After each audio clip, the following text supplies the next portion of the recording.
بہت شکریہ آپ نے ہمیں جوائن کیا. یہ چونکہ محترمہ مریم فرما رہی تھیں کہ انتخابات وقت پر ہوں گے، اچھی بات. دوسرا، نواز شریف صاحب کی واپسی ہمیشہ زیر بحث رہی ہے. ایک سے زائد بار جب سے وہ باہر گئے ہیں خبر آتی ہے آنے والے ہیں. تو آپ چونکہ لندن سے واپس پلٹے ہیں تو سب سے پہلے یہ بتائیں کیا کوئی اطلاعات ہیں کہ وہ جلد واپس آنے کو ہیں، یا واقعی وہ جو سوال پوچھا گیا تھا مریم صاحبہ سے کہ ستمبر کا انتظار ہو رہا ہے؟ یعنی صاحب انتخابات کا ماحول بنتا دکھائی دے رہا ہے، اور حکومت اس بات پہ قائل نظر آتی ہے کہ یہ اسمبلی کی مدت آگے لے جانے کے حوالے سے ایک اس آپشن پہ بھی جو غور کیا جا رہا تھا. اب یہ اسمبلی اگر اپنی مدت جب پوری کر لے گی اگست میں تو اس کے بعد نگران سیٹ اپ آ جائے گا. مریم صاحبہ نے بھی آج اس کو واضح کر دیا. تو اس کے بعد نون لیگ نے یہ طے کیا ہے کہ انتخابات میں جب جانا ہے تو میاں نواز شریف وہ میدان میں آ کے وہ کیمپین کریں گے. ان کی عدم موجودگی میں جو کیمپین ہے وہ بہت مشکلات ہوں گی نون لیگ کے لیے. مگر عدیل آپ نواز شریف صاحب سے ملے کیا لندن میں؟ نہیں، میری ان سے کوئی ملاقات نہیں ہوئی. اور جو نواز شریف صاحب کی البتہ واپسی کے حوالے سے نون لیگ میں ڈسکشن جو ہے یہ کافی حد تک اس بات پہ ہے کہ وہ واپس آئیں. اگرچہ ان کے جو کیسز ہیں وہ اپنی جگہ موجود ہیں. ان کو جب وہ واپس آئیں گے تو ان کو سرنڈر کرنا ہوگا، ان کو ایک مرتبہ جیل جانا ہوگا.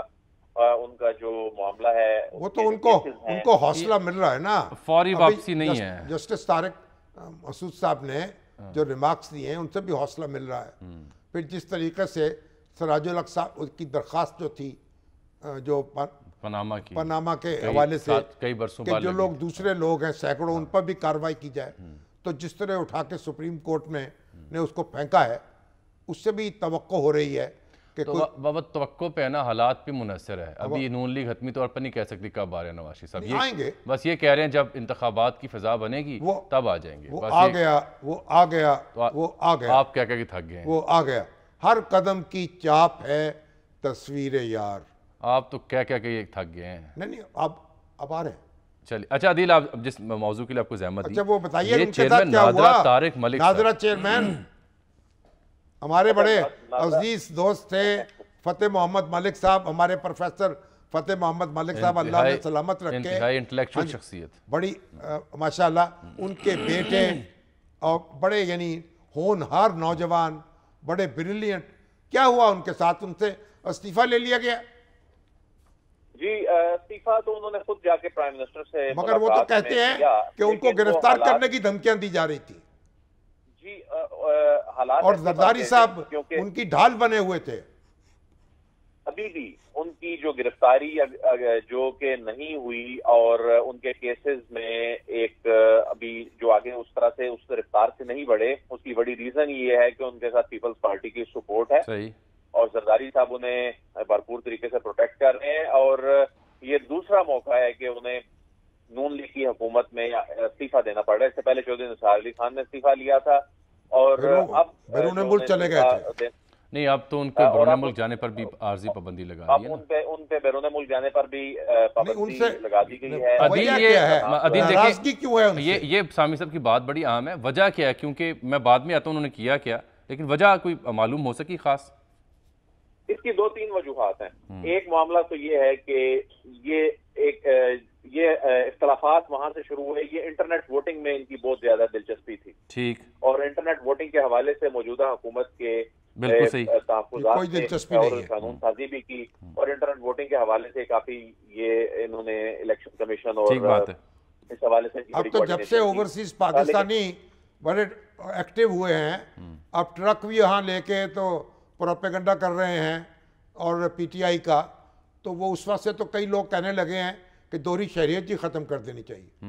ابھی وزیر محمد جوگیزئی ہیں ہمارے ڈپٹی سپیکر بلوچستان کے، وہ مجھے میسج کرتے ہیں بھائی ان کی دوہری شہریت ختم کرو.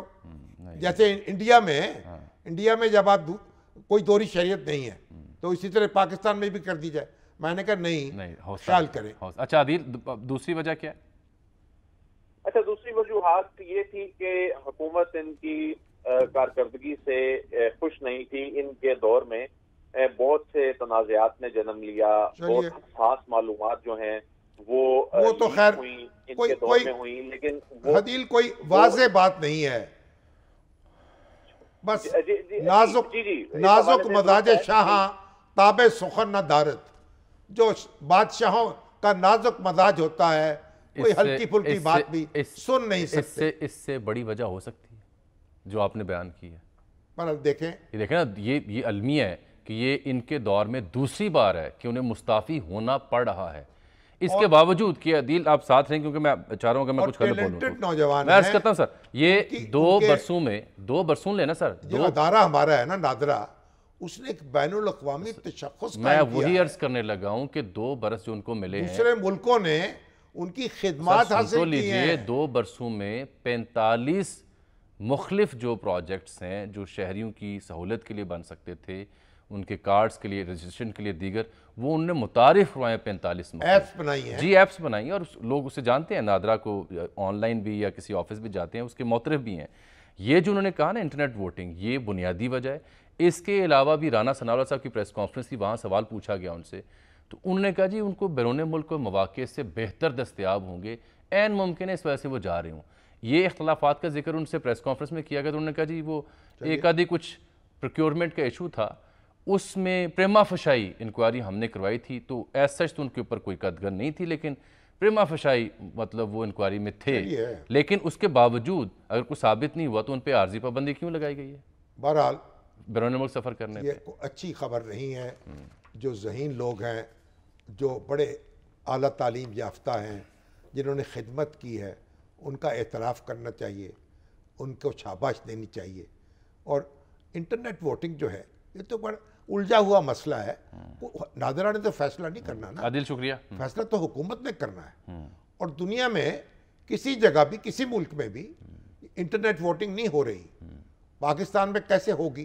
بڑا پیچیدہ معاملہ ہے، لیکن ظاہر ہے نادرا کے پاس اختیار تو نہیں ہے، وہ سسٹم بنا سکتی ہے، تجویز دے سکتی ہے، سفارش پیش کر سکتی ہے، ایگزیکیوٹ تو گورنمنٹ نے کرنا ہے۔